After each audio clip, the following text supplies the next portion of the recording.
Good morning, everybody.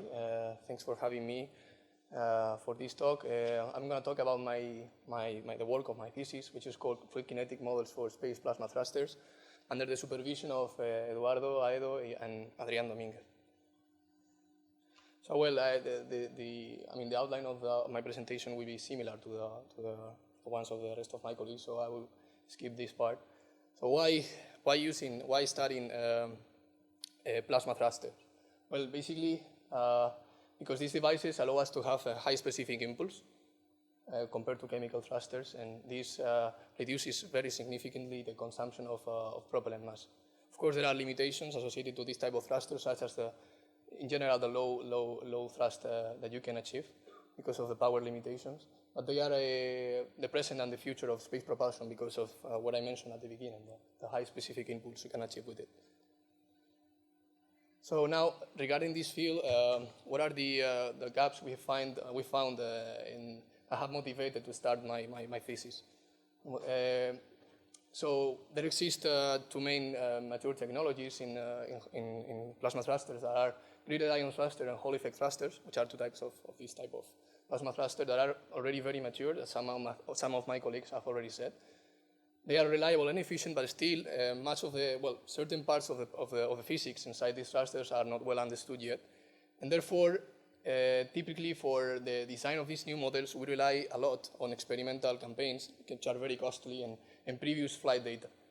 So for this reason, the need for numerical tools is clear, in particular in the field of Hall effect thrusters, which is the thruster I am focusing my attention on.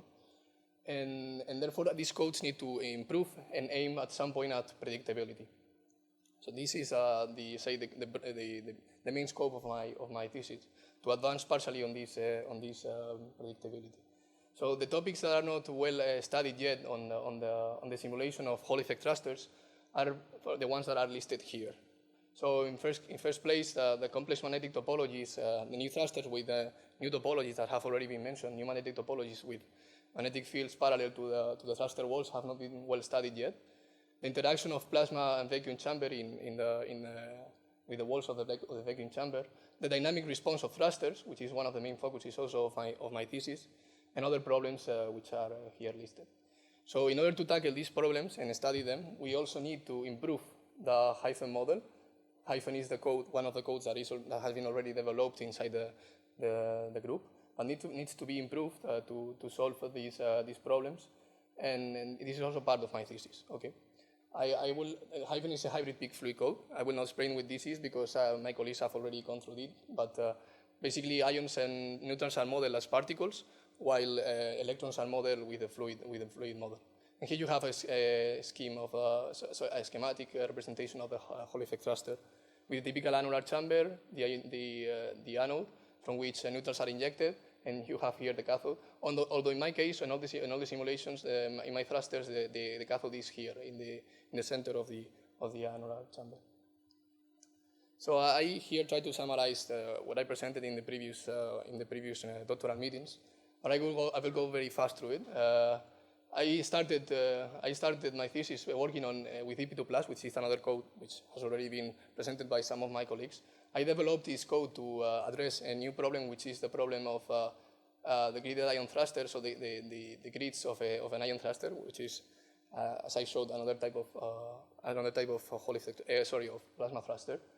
And well, I got some result that I finally got to publish in a paper during this period of this last year. So, and now, also I modified Hyphen in the previous period to study a Hall effect thruster with magnetic shielding topology. The magnetic shielding topology, very briefly, has magnetic field lines that are parallel to the walls. This is a chamber wall, the chamber walls, these ones. So these magnetic field lines allow to have low temperatures near the walls, and therefore we reduce a lot the erosion provoked by the ions on these walls, and also we reduce the power losses to the walls. So I started to solve this problem in a real thruster, which is the HT5K thruster, within the framework of the EDA project. And well, I did some studies. I I presented 2 conference papers, and well, this is now I'm presenting now here the results, some of the results I've got during this last year of my thesis. So first of all, I have continued the work on the HT5K simulation. We made a great advance in this period by being able to improve the modeling of the cathode, which is here, as you see in our model. This is an azimuthal cut of the simulation domain. Sorry, you can see here the simulation domain. So this is an azimuthal cut of the real symmetry, of the real volume of the thruster. We take advantage of the azimuthal symmetry of the thruster. So as you can see, if we inject neutrals, so we have started injecting neutrals to the cathode. Before we didn't do this in the red case. Now we started injecting neutrals to the cathode. So you could see that the coupling between the cathode and the plasma, which is basically characterized by the increase in the electric potential from cathode, which is at 0 volt, from cathode to the plume. So you see that this coupling, which is characterized by the increase of the electric potential from cathode to plume. So if we have a significant increase of the electric potential, then the coupling is bad, because we need a high electric field to connect cathode and plume. And if the coupling is good, then we have a low value of the electric potential in the plume. So you can see that we have achieved this very good coupling here. Before we didn't have this, and this was a very bad result, because if the potential in the plume is low, then is high. Sorry, then the potential fall from the chamber is not that low. That is not that big. The potential fall, and then the ions are not well accelerated, and then we lose thrust. So by doing this, you can see that we achieved an increase in efficiency that leads us to be able to feed the experimental results with precision, and before we weren't able to do that. So we published a paper on these results. Now, I move to a new topic we are working on right now, is the simulation of the HT20K thruster, which is a similar thruster with a similar configuration to the similar to the HT5K thruster, but this type of thruster features a higher power. As you can see, it's 20 kilowatts, and before the HT5K is a 5 kilowatts thruster, Hall effect thruster. Again, it has a magnetic shielding topology. So we have started characterizing the discharge as we did for the HT5K. So until now, we have only worked on one operation point. We have achieved already the fitting of the turbulent phenomenological model. As you have seen before, the turbulence inside Hall effect thrusters is not well characterized yet. So we need a phenomenological model that needs to be tuned, and we have already done it to match experimental results in terms of discharge current and thrust. We have already started analyzing you see here the plots. You've seen we have started analyzing the discharge. And also, we have started analyzing the interaction between plasma and walls, which is an important task we are committed to do in this project, and it's also part of my thesis. So we have interestingly seen that although the walls are in general protected from erosion, we have seen that here this is the impact energy of ions in the chamber. We have seen that near the exit, so these points would be like here, the corners of the chamber. Near the exit, we have high ion impact energies that can be worse. Can be very bad for in terms of erosion, and can be something to take into account for the design of the thruster. Wall losses are kept very low. This is also an important finding, and this means that in general magnetic shielding is working on this thruster. Other results I want to show are these ones. We have implemented a new downstream boundary condition on the code, which is similar to the ones that have been showed for EP2+. Before we had a condition on the downstream boundary. You can see here, this is the plume boundary, the blue line. We had a local condition of zero current locally. So ion current density is equal to electron current density locally in each point of the boundary. But now we have implemented a global condition that forces the whole integrated current of ions to be the same as the electron current, the whole integrated current along the boundary. So this condition is less restrictive, and we achieve this by setting an object at infinity, which has a certain potential that is set by the code, so that the collected current in the domain, in the boundary, so the domain is equal to 0. We have also played with the values of this potential at infinity, of the object at infinity, to characterize the currents that are collected by this object. This can be kind of simulate the interaction of the plasma with the walls of a chamber. And we have also changing this potential that doesn't have an important effect on the discharge, and this is good because we are proving that the downstream boundary conditions are not affecting very much the main results of the discharge. So this is the final. This is the last thing I wanted to show you. So we are also working on the dynamic response of the thruster, which is also an important part of my thesis. So we are modulating one of the control inputs of the Hall effect thruster, which is the discharge voltage, VD. You can see that the discharge voltage is the voltage that we set between anode and cathode, okay? And we have control over this. So we have started modulating with a sinusoidal signal the discharge voltage. Why do we want to do this? Because as we have seen also in previous talks, in a Hall effect thruster, the discharge is characterized by a certain type of oscillations that are called breathing mode oscillations. You can see here, and in our case, in the HT5K thruster, the breathing mode is around 20 kilohertz, okay? So we have seen, because we have seen in our thruster, and we have obtained results that compare well to others in the literature.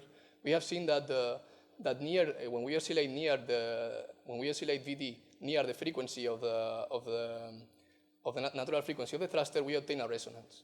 And at that resonance, we are able to find improvements in some partial efficiencies of the thruster. This is a very interesting result.